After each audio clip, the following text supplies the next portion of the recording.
In this video, we'll learn how to paint quick masks and save selections. As I mentioned towards the end of the previous video, the man in the hat is really the most washed out part of the image.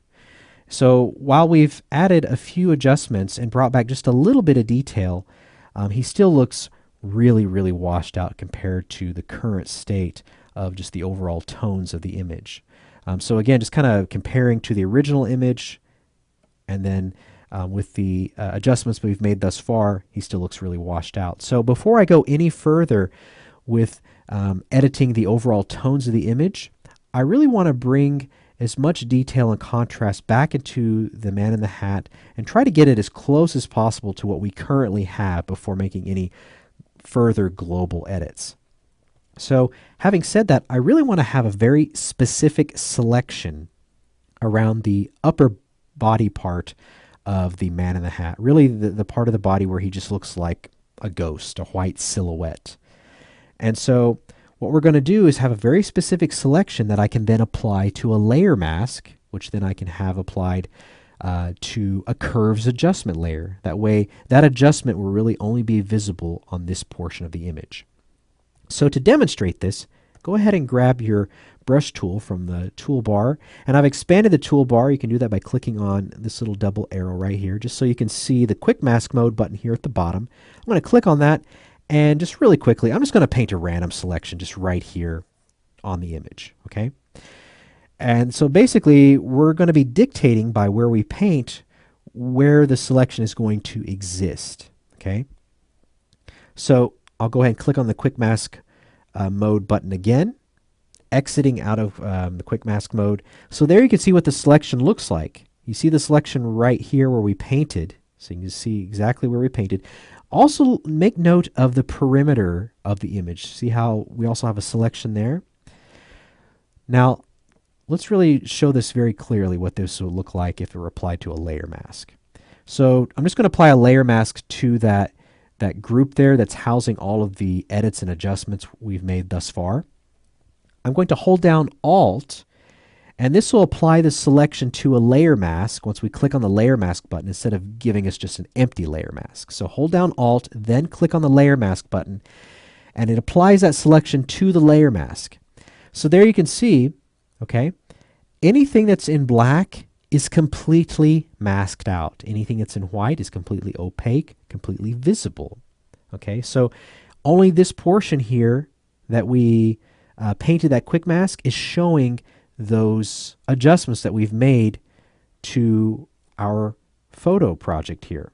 Okay, so taking a step back, hitting Control Z, if you wanted the opposite to happen based off of the selection you have here, you would want to go to Select and choose Inverse, or you could choose Inverse, or you could choose Shift Control I. So now it's basically inverse that selection. You no longer see the dotted lines around the perimeter, just that selection right there. So if we were to do the same thing again, I would hold down Alt, click on the layer mask button right here. And so there you see the opposite. Everything in white is visible, okay, for this group. And anything in black is masked out. So we're seeing the opposite now. The masked out area is hiding the adjustments we've made thus far and revealing the original photo, okay? So this is all happening due to the options in the quick mask options dialog. So just taking a step back, hitting Control Z, I'm going to hit Control D on my keyboard. This time we want to double click on the quick mask mode button. So under the quick mask options dialog, by default it's set to masked areas.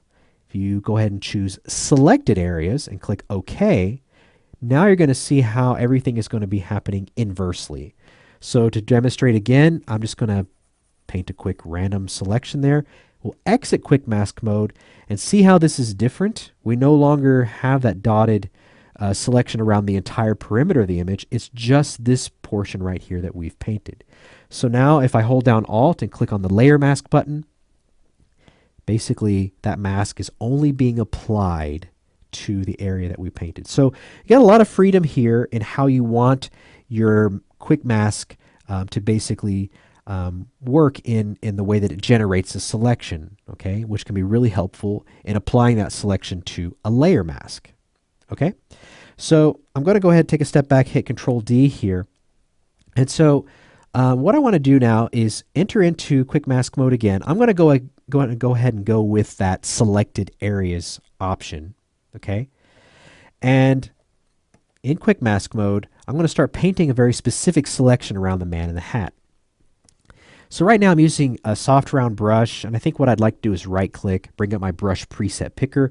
I'll choose a hard round brush. I'll bring down the size a little bit, and now I can start to paint a very specific selection just around the edges. And I might want to go a step further if I want more precision. I might hit F5 on my keyboard, bring up the brush panel.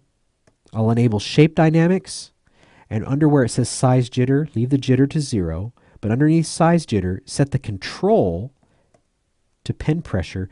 And I'm doing this because I'm working on a Wacom Cintiq with a stylus. Okay, we'll hit F5 again to hide the brush panel. And so now basically what that's doing by setting it to pen pressure is I'm able to adjust the tip of the brush based off of how much pressure I apply up to whatever size I have set right here for that brush preset. So now I can come in here and I'll just zoom in and I can begin to paint a very specific selection for the man in the hat. So ultimately I want to just fill in this entire upper body portion of the man in the hat. So this is where it can be a little bit time consuming.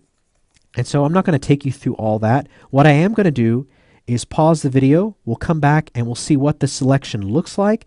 And then we'll finish out the video showing how we can save this selection to use later on. So we're back and you can see how I've painted this selection, this quick mask, over the upper part of the man in the hat. And this part here was a little bit tricky. I had to take a little bit of time just to make sure that I got the selection just right around the face, but I think this is going to work. So now, if we exit Quick Mask mode, there we can see that very specific selection that I was wanting to have. So now I want to save this selection so that we can use later on, okay? Because if we close out of Photoshop and come back, we're not going to have this selection, okay? So what we can do is we can go to Select, and we're going to choose Save Selection. Okay? And basically, this is where we can name it right here. And so I'll just call it Man in Hat or something like that. And basically, we're going to be saving it to a new channel. Okay? Okay? And so right there, and we're going to click OK. So now we can deselect that, and if we go to our channels panel, click on the man in the hat, that's what the selection looks like right there, if you want to see that very, very clearly. Okay, it's saved right here in your channels. So I'm going back to the composite there, clicking on the CMYK channel. And so now if we want to call up that selection, we simply go to Select, Load Selection, and now we're going to choose that man in hat. And this is where you would see all the additional selections you might have saved. Okay. Now what's cool is you can still invert it even right here as well. But we'll go ahead and click OK. And there's a selection. And let's actually test that out. I'll go ahead and hit Control Z, take a step back. We'll hit Select, Load Selection, click Invert, and click OK. And there you see right there the inverse of that selection as well. So you have a lot of freedom here and control by using the Quick Mask mode to paint a selection and then being able to save that selection. And we're going to see how we can then apply that selection to our curves adjustment layer that we're going to be implementing later on for the man in the hat. So before we wrap this video up, I'm going to pause one more time. I'm going to create another Quick Mask, and I'm going to come back and show you what that looks like.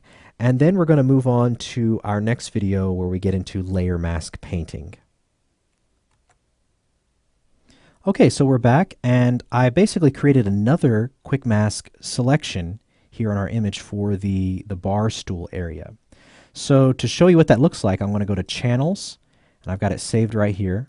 I just called it Bar Selection. So you can see what that looks like, and then we'll go ahead and click on the CMYK channel there.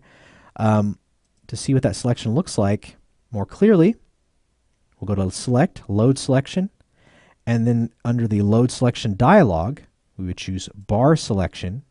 Click OK. There you can see it right here. And so that's definitely a very specific selection. And if you wanted to refine it further, just as you could for the man in the hat, with that selection right there, you click on your quick mask mode, and you could use your brush tool to begin to edit it even further. So you could do the same thing for the man in the hat as well. Okay. So one last thing, you can also change the color of your quick mask that you're painting if you want to. It really depends on the image you're working with, and even the opacity as well, especially if you're in a painting over a specific area where it's kind of hard to see. You might want to try that as well. So in our next video, we'll get into painting on layer masks.